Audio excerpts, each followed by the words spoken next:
So that's called the Amavasya. So the moon ranges between the Amavasya to the full moon. So Purnima is of the full moon, and always on Purnima there is something special happening. And I think back home we always used to do full moon puja. What we meant was the Purnima puja, right? Because it's if you follow people like Sadhguru and things, this full moon is a special time. There's it also has some other implications. But what it means, the tide follows the moon. It's not just the tide that follows the moon. There's fluids flowing through us. This also tends to course upwards. So all these things, they have scientific bearing, right? So during different, this is why when you're falling in love, it's really become hard if you move, right? Because there are fluids flowing in your system and sometimes they go crazy. Right, ladies? So, ladies carry more of nature within them than men. But ladies are embodiments of nature. Right? Actually, people don't have to tell females this. Well, nature tells them this. Right? Nature doesn't tell us. Our friends sometimes tell us. But they give us bad advice too. So this week that passed, Monday was Sita Jayanti, also known as Sita Navami. And I want to offer a few prayers here with the Sri Suktam. A few verses we'll do. And these are verses of prayer to Mother Lakshmi. When we call something a Suktam, that means it comes out of the Vedic tradition.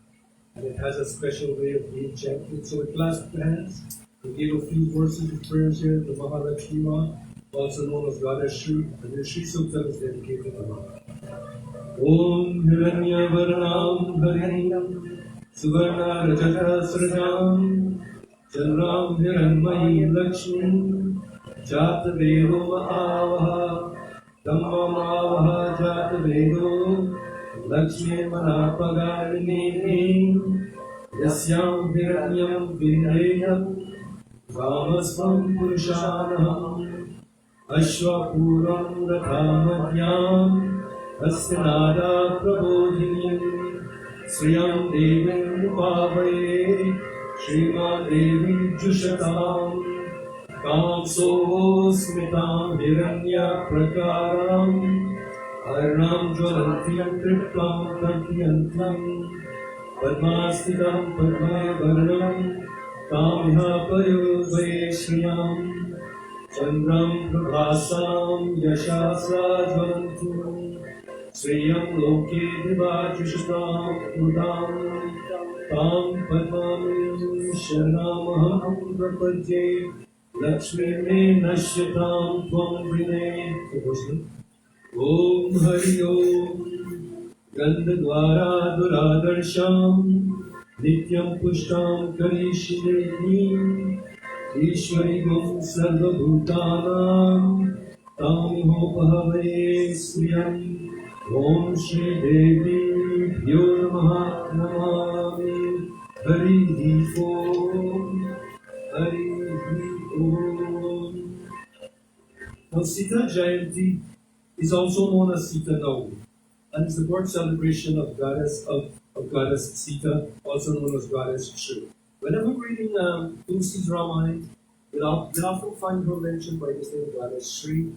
So Lakshmi Devi is also known by several different names, Shri, and always Shri is associated with Sita Ma as well. And this is one of the most popular festivals in Hinduism. It's just that we, in the tradition we come from, we don't observe this that much, but it has a lot of agricultural implications.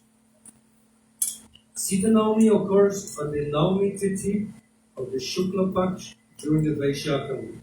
So I think I was trying to say something there.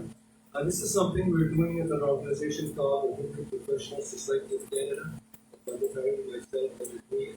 And we're looking for people who are interested in being authors of topic. If you've got a certain skill and you know something and you'd like to not take it with you to the grave, what do you know? That's not a good thing, right? I'm encouraging you to be a teacher, right? All them gurus are teachers, right? We honor them because they teach. Right? Not because they walk around and they don't think educated. We honor these people because they can teach. The greatest gift on the face of this planet is the capacity, the capability, and the ability to teach. I remember going to university. And I was really affected by a female professor. Everybody I go with notebook and things, and I read them notes. And she come and she just put her cards on the table, and she delivers a lecture. And when you finish, you understood what she was teaching. Right? And it's up to your book to she didn't go into that. Right? All the other male professors, they got to read the book. Just that these guys are busy drinking after class. They were the females are very serious for what they're teaching. Right? Because you'll hear about them all. Professor Kovacs is not coming here tomorrow. He probably had a high history. At any rate, I'm not belittling the professor. What I'm saying, teachers affect you the most profound ways. And the teachers you can find, they can happen in this temple, they can happen in school, they can happen anywhere. They can happen on the sidewalk. When you meet somebody that they say something to you that's so profound that it changes your life. I think this is something that Schopenhauer says as well. He says sometimes the people I meet that have the most profound effect upon me are the people with whom I've had the most fleeting of contact. I mean, you might just pass somebody and say hi, that's like a fleeting contact. And that person taught you more than anybody else could. Sometimes people teach you by what they do, sometimes they teach by what they say. So there's different ways to teach. They teach you by example. Sita Ma is of this. She's somebody that has endurance. Right? Whatever vow she's taken, these vows are to her heart. So I'll continue here. In this same month and fortnight of Shukla Vaishakha, there's a couple of gurus. Some of you guys might know these names. One of the greatest acharyas of this tradition is Adi Shankar Acharya. His birthday was in the 5th Panchami of this same fortnight. So let me back up here a bit. The moon got 2 fortnights, a bright fortnight and a dark fortnight. When we say Shukla Paksh, we mean bright fortnight. Shukla means what? Krishna means God. So when we say Shukla Paksh, we mean the bright fortnight. When we say Krishna Paksh, we mean the dark fortnight. The Shukla Paksh is when the moon grows and it goes to the full extent, which reaches its climax in Purna. And that's when all our hormones go crazy too. All our blood flows over here. Actually, that's a good time. Blood not flowing here. Then we can actually full sense. And then it goes down back, and it leaves the body and goes down here. So this Vaishakha month of Shukla Paksh, a lot of things happen. In the previous month of Chaitra, all the main festivals, the Ram Navami and the Hanuman observation happened in the Chaitra Shukla Paksh. So most of the festivals we observe happen during the Shukla Paksh of the moon, and in those months that we're talking about. So always if somebody asks you when is Bhagwan Ram celebration, it's Chaitra Shukla Navami. This is always it. Month of Chaitra, bright fortnight, 9:50. Mahavir Swami is reported. Same thing. Vadasita is Vaishakha month. We see Vaishakha Mas, Shukla Paksh, Navami Tithi. Adi Shankar Acharya, Panchami Tithi. Saraswati, Magha, Panchami Tithi. So all these things, once you understand these things, then the purpose of the Pandita and the preparation of the Panchami is to let you know what the solar day is. And it's not the same solar day. It's never December 21. Sorry. Because as I said earlier, the moon cycle is 354 days, the sun cycle is 365 days. So Sita or Janki or Vaidehi is the motherly aspect of the divine. This name originates from her father Raja Janak, who is also known as Vaideha, and he also comes from a place known as Mithila, and he is also known by the name of Mithila. We also find her name mentioned in the Vedic period. And in this era, she is associated with fertility and crops and of course plowing. So this must have been a big thing back then. And people are talking now about how we need to get back to better agriculture. I think Sadhguru is going around the planet and he's talking about we got to save soil. The reason is, when these people were plowing back there, they weren't plowing this whole earth and exposing it for the sun to dry it up. They were running a furrow, and this is what the Sanskrit word Sita means. You see the plows you see in the movie? They just create a little furrow, and in that they plant. When tractor come and now they dig up the earth, guess what? This is violent agriculture. You're destroying the things that are best there, that create the best food. right? So even the food quality we're eating today, because of improper agricultural methods, they only got like 70% of the vitality they had from previous days. When our grandparents were growing up in Guyana, the food was rich. It meant you had to eat less to get the same energy. If you had more, you were probably very straight. You probably had more buttons. And then you were done up with quality. So, so even here, like when Raja Janak was doing his plowing, and this is why they didn't destroy this Jordan they found, right? They're just taking a narrow line, they're on their plan. I spoke to one guy who's farming today, and he's farming up north. He said, "Hey, just look, we're not digging up the whole north. We're just running a track. What that is loose to planting. So we're planting in rows of furrows. So in terms of that piece. But the word sita also means a furrow. So even then, they were planting in there, and as I was reading this, it occurred to me that these people had an advanced agricultural system. She's the incarnation of Mother Lakshmi, come to assist Bhagwan Vishnu in fulfilling the prophecies, which we find asserted in the Ramayana. And all of these were precursors for the Ram and the Sita avatars. She's born in the family of Raja Janak, the king of Mithila. Mithila, today they tell us is in what this place we call Mithila. Today is present day Nepal. And this is a Hindu stronghold, or the Hindu tradition is rich with. She is found in a jar or a golden vessel. There is not a lot that is told about her birth in the Adhikavya poem, which is Valmiki's Ramayana. There's not a lot told about her birth, but there is something told about when they set off on their journey for Chitrakoot, that she has to, actually, Valmiki tells them they should go see this place in Chitrakoot. So she's found in a jar or golden vessel, and as I'm saying, some of the stories that we have, some of these are called, there's a special English word, they call it apocryphal, which means that poets are at liberty to take and put in their own kind of things. And I think one of the great poets, one of the great Sanskrit poets is Kalidas, and his works are immortal. So because of the plowing, she becomes known as Sita. Sita means a furrow made by the plow. So she's born of the earth, she returns to the earth, as it's sadly related to us in the Uttarakhand of the Valmiki Ramayana.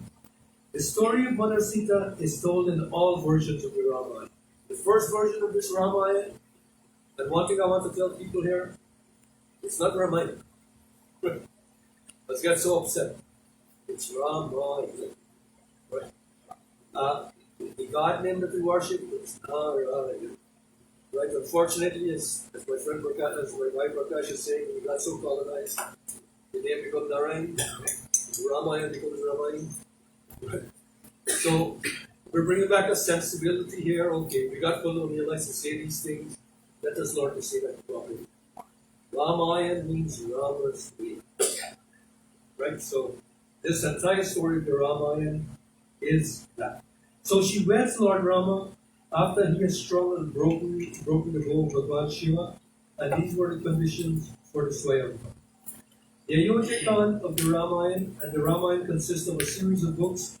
The Ayodhya Khan is what I like to call the book of the city, right? So the city is called Ayodhya. So it has many books. It has a couple of books. The first book is called the Balkan, which means the book of the beginnings, or the book of youth. Then there's the Ayodhya Khan, which is known as, it just talks about the city of Ayodhya. Then there's Aranya Khan, and there's a lot of our scriptures that come out of the forest, that these are known as the Aranya. So the word Aranya means forest. So my hope is that as we go along here, we're able to tell you some things that you're able to find useful. So Ayodhya Khan of the Ramayana tells in a romantic strains of their wedding. Actually, in Tulsidasa's Ramayana, it's very elaborate what they've gone through.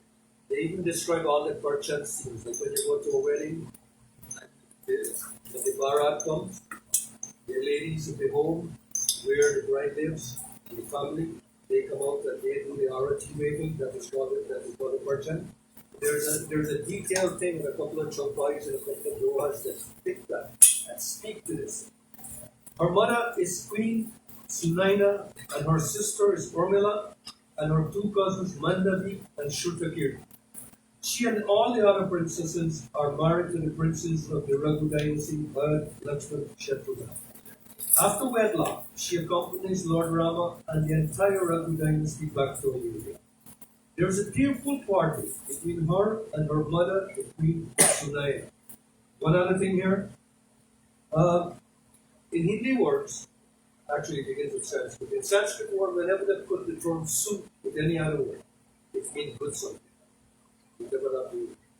If they put the words dur or cow in that word, it means bad something. Right? So, Yudhan means a fighter. Suyodhan means a good fighter. Duryodhan means a bad fighter. Right? So this guy Duryodhan,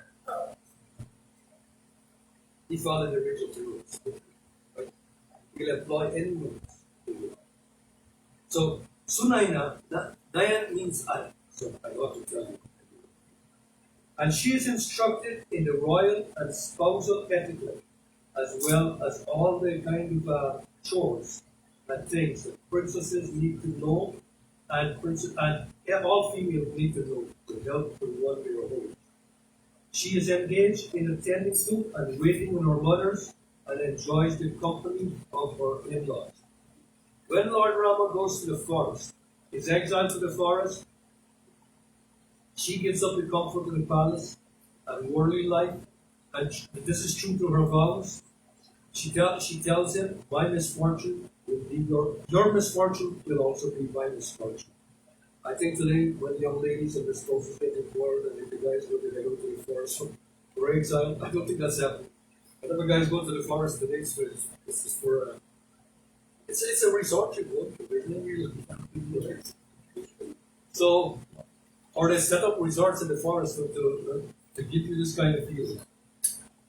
So, when Lord Rama is exiled, she gives up all the comforts of the palace and worldly life, true to her vows, to follow her Lord into exile. Actually, there's one chunk while you want to go there. And it really speaks about her capacity and her endurance. Jai Ram, Shri Ram. Jaya Jaya Rama, Jaya Jaya Rama, Jaya Rama Shri Ram, Jaya Jaya Rama, Shri Ram, Jaya Jaya Rama, Jaya Jaya Rama, Ram Jaya Ram, Jaya Jaya Rama, Shri Ram Jaya Ram. Jai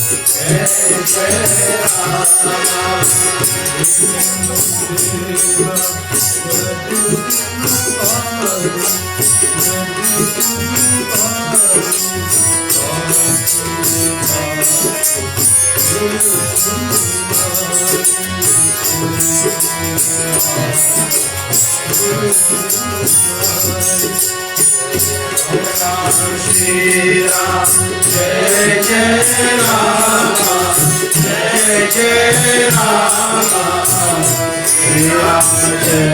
Ram, Jai Jai Rama, Ram Jai Ram, Jai Jai Rama.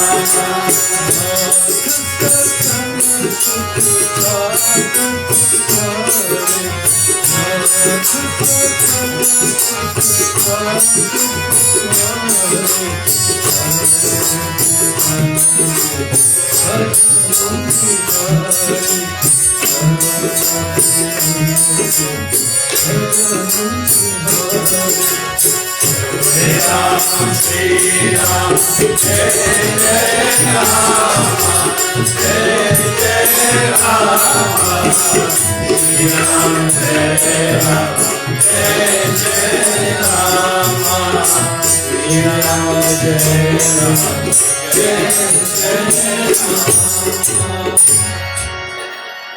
Rama. So what's she saying here? This exile is a happening thing in this episode of the Ramayana, and everybody's making their case that they want to go with him, right?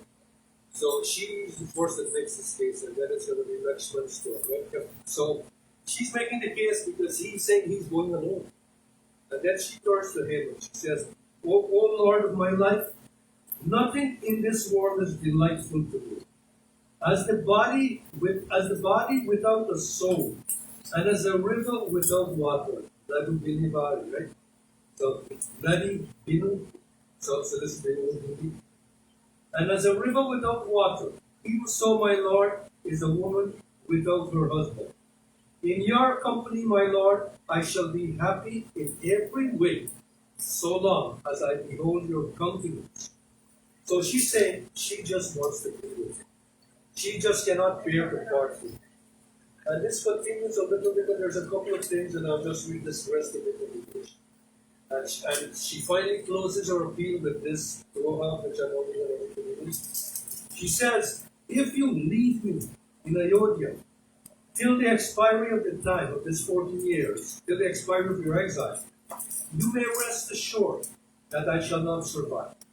O friend of the afflicted, O handsome and congenial Lord, O storehouse of amiability and affection, if you leave me behind, rest assured I will not survive. So she's making her case that she has to go with him on this trip. So this is one of the hallmarks of Bodhisattva. And the weddings that they've done and the vows they've taken, these are things we do to this day. Up to today, these vows have this kind of sacred demeanor. So these are the type of things that her Leela tells us about. The story of Maya Sita emanating from the fire is also recanted in the Tulsi Ramayana, and is something that we need to be conversant with if we want to have a deeper understanding of the scripture. After many adventures in the rainforest, and I like to call this rainforest because this thing is beautiful, right? In this forest, a lot of life comes out of it, a lot of things. And it's always a shame to hear verdant rainforest being destroyed, and being destroyed out of just ill advice or just lack of care. So wherever we are, if we have the ability to help to look after forests and things, even if you don't believe this thing, believe the scriptures that we're reading. Rama is coming through this forest and he's seeing this thing and it's so beautiful. And he's telling Lakshman, look, see how beautiful this thing is. He's even comparing this thing to, like to a military thing. He's saying, look, all these trees, they're stationed like elephant soldiers. All this thing, they're stationed like a cavalry. And so he's pointing out to the kind of orderliness that's in nature. It's not a chaotic thing, right? It's chaotic when we plant it. But it looks beautiful too, right? So that, I didn't mean to throw any darts there, but we all do the best we can in our yard, which is beautiful, right? But a garden and setting up a forest is a totally different thing, right? And she who sets it up, well, she's the mistress of this thing, right? She knows what she's doing. I saw something not too long ago, and it goes like this.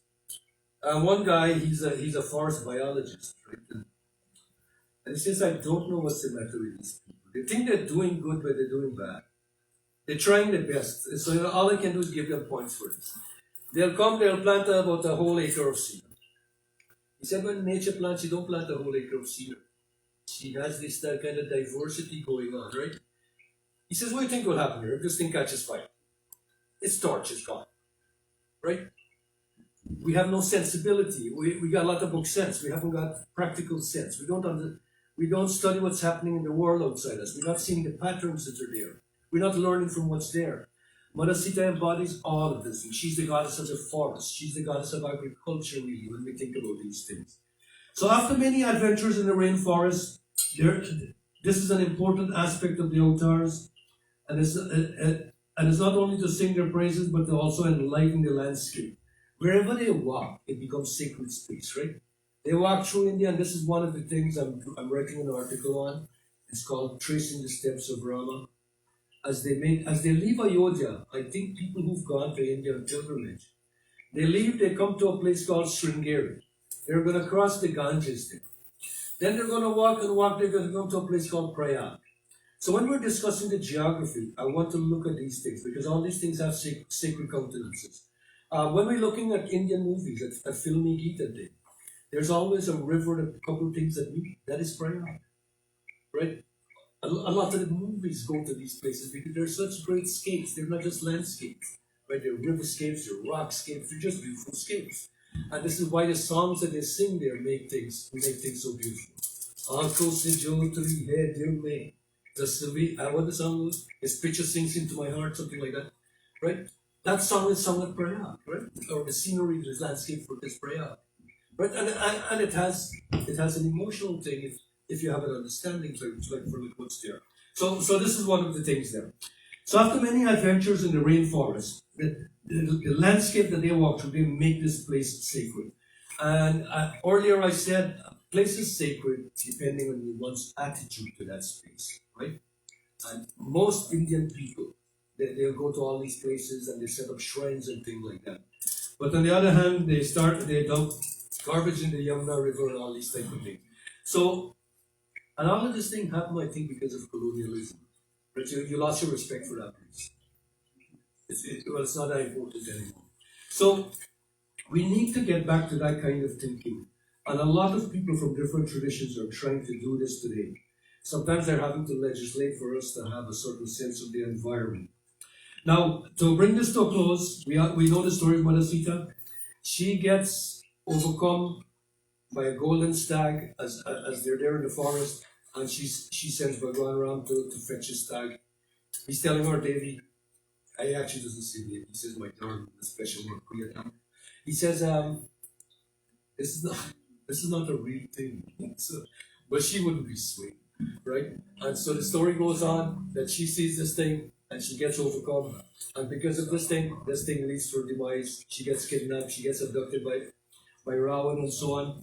And she has to spend a year in Lanka. Ravan cannot make advances upon her. And Bhagwan Sri Ram comes to rescue her.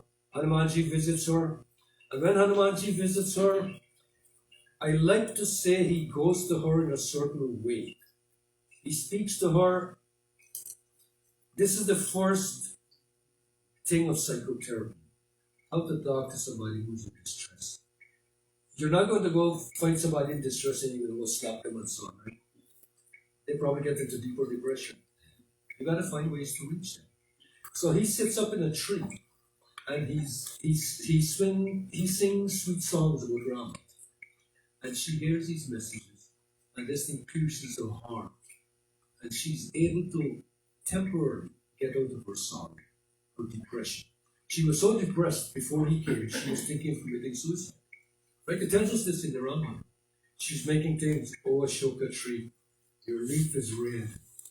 Why don't you just, this light that you got in this fire, why don't you just consume me? Right?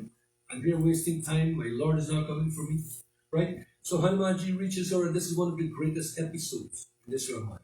I like to say long before there was a Dr. Phil or a Dr. Chopra, there was Hanumanji, right? These guys are following. They're following along in that vein, right?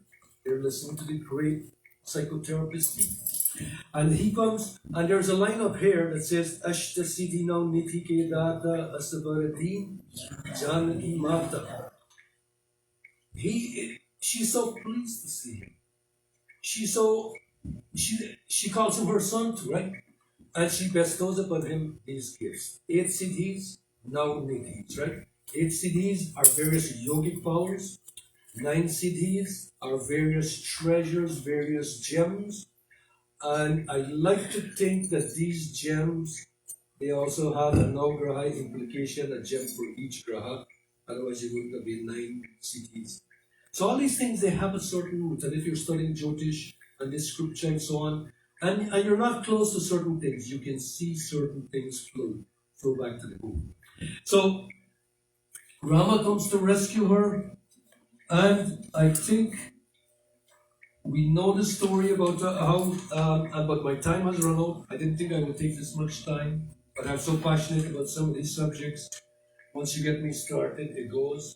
So we'll put hands together, clasp hands, and we'll give thanks to all the outdoors for coming, because when they come here, they teach us something. They'll sometimes teach us something very profound, they'll sometimes teach us something about ourselves. Always, when we're scrutinizing what the avatars do, we're supposed to scrutinize what they do against our own backdrop. That's a man, that story that makes sense. Man, that stupid story. You stupid for thinking the story is stupid. right? I don't mean that in a bad way. You're not giving something that has profound impact upon you.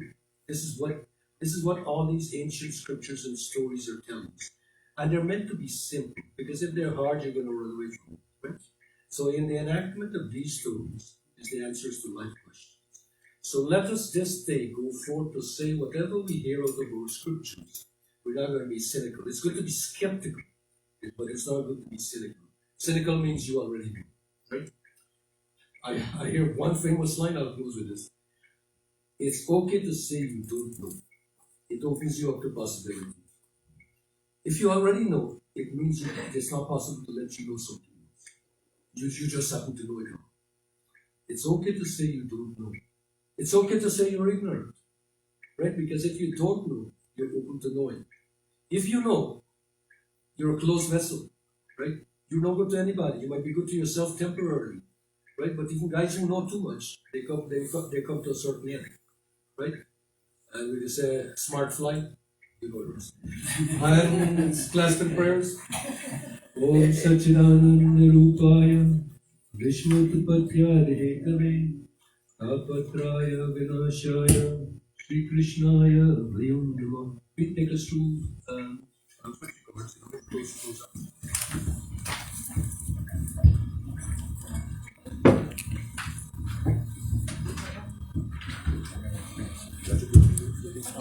fellow devotees, Ram Ram.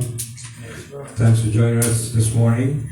Both those of us here physically, and those of us who are here in spirit, mentally, and those who are here with us electronically. Thank you for being with us, spending your time with us this morning. Thank you, Panditji, for taking us on this spiritual journey this Sunday morning. I'm sure that we all have got some enlightenment from your little talk and the prayers this morning. The announcements this morning will be limited. Next Sunday, it's a long weekend here, and we're going to take that opportunity on the long weekend to do some maintenance on our prayer room here on the building. So as such, we will not be having service next Sunday. Please pass the word on to those who you know might be interested in coming in on Sunday, or for that matter, even looking at us electronically.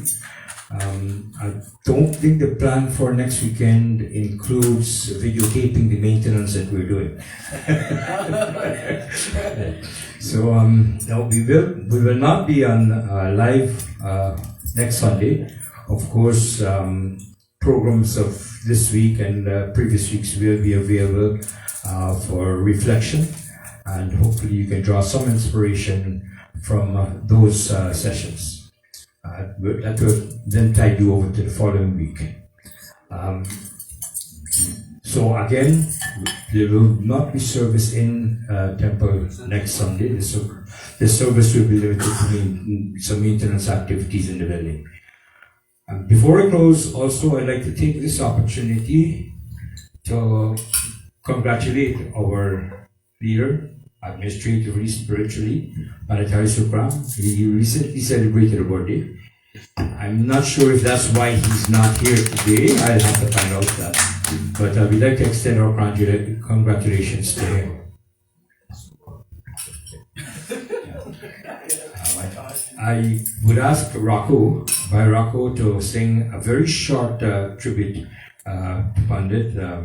He doesn't like to make mountain out of the molehill, as he calls his birthday, but we will do our little bit to pay tribute to him. After that, we will then stand for Aarti and close with prayers.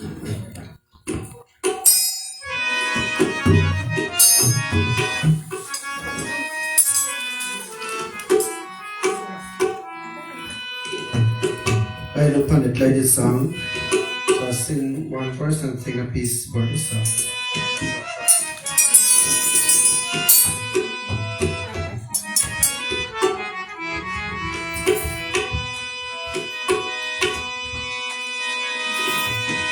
Thakur bhale biraje, Thakur बने विराजे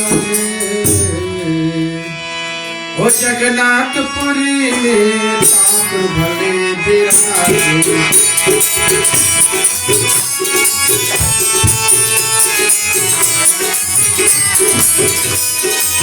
ठाकुर बने विराजे ठाकुर बने विराजे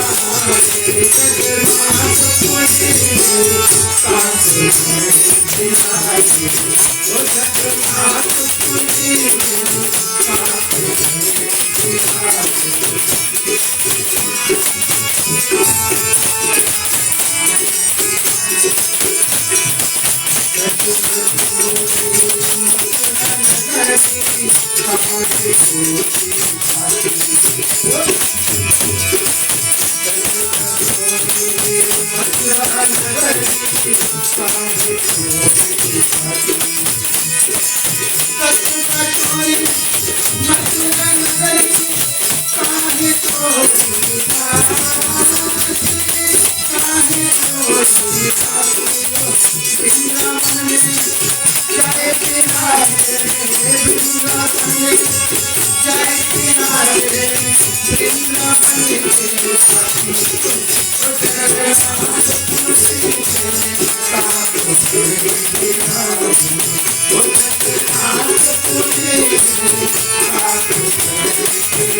Sure, he's looking up. Thank you. So let's all stand for our tea and closing prayers.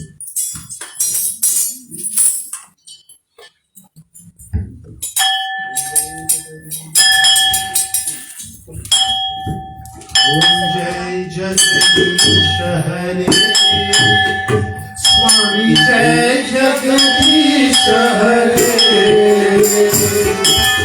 भक्त जनों के संग सजनों के संकट जन में दूर करे।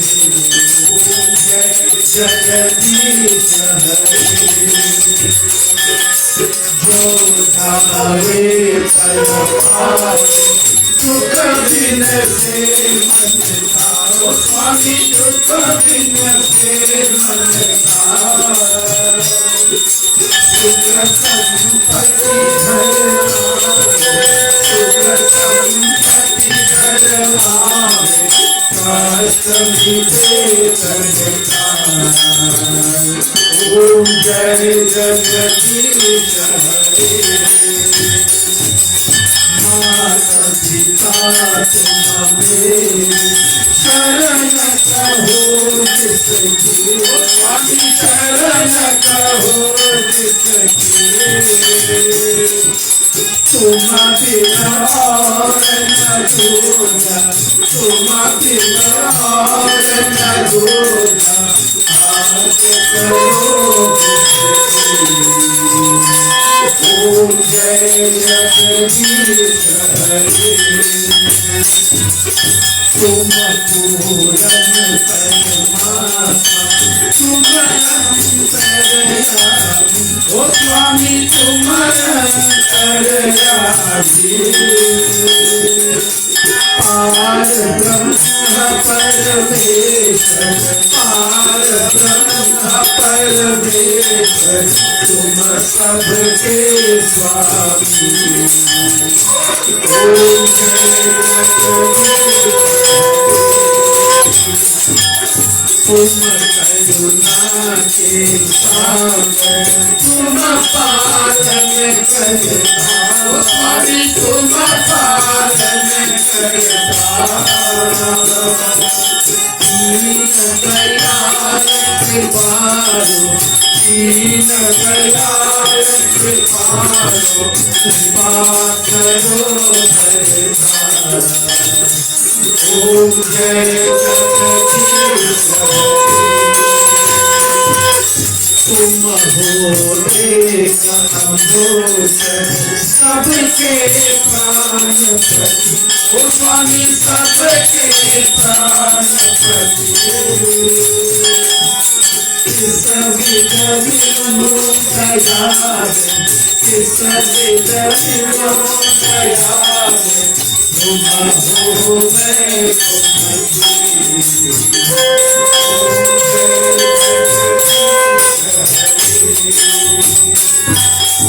दीन बंधु हरता ठाकुर तुम मेरे। ओ स्वामी ठाकुर तुम मेरे। अपने हाथ उठाओ, अपने हाथ उठाओ, द्वार पराते। ओम जय जगदीश हरे। विषय विकार दिखाओ, पाप हरो देवा। ओ स्वामी पाप हरो देवा। श्रद्धा भक्ति बढ़ाओ, श्रद्धा भक्ति बढ़ाओ, संतन की सेवा। ओम जय जगदीश हरे। जय जगदीश हरे। स्वामी जय जगदीश हरे। भक्त जनों के संग, सात जनों के संग, दूर करे। ओम जय जगदीश हरे। ओम जय जगदीश हरे।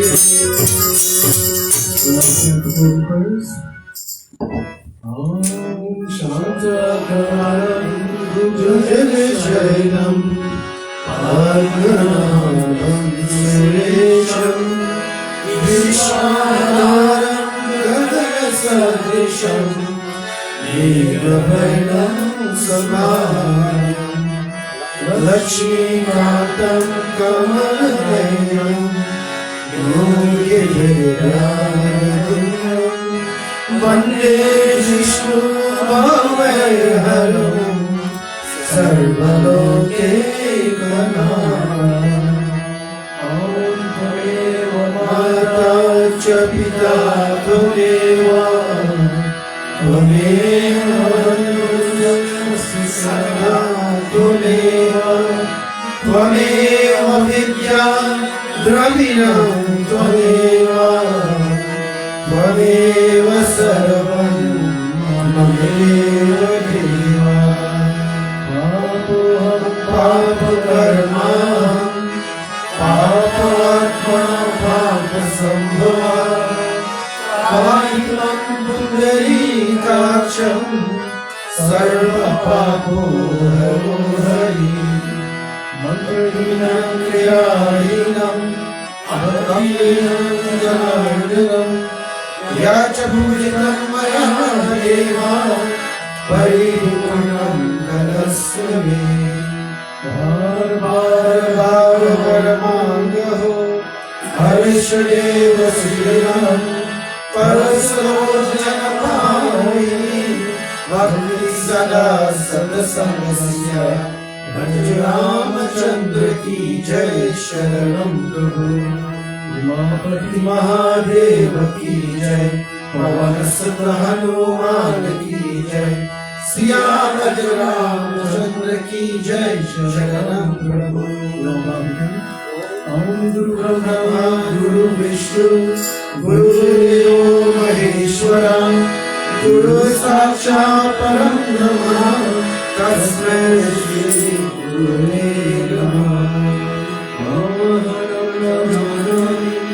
न जानामि विसर्जनम्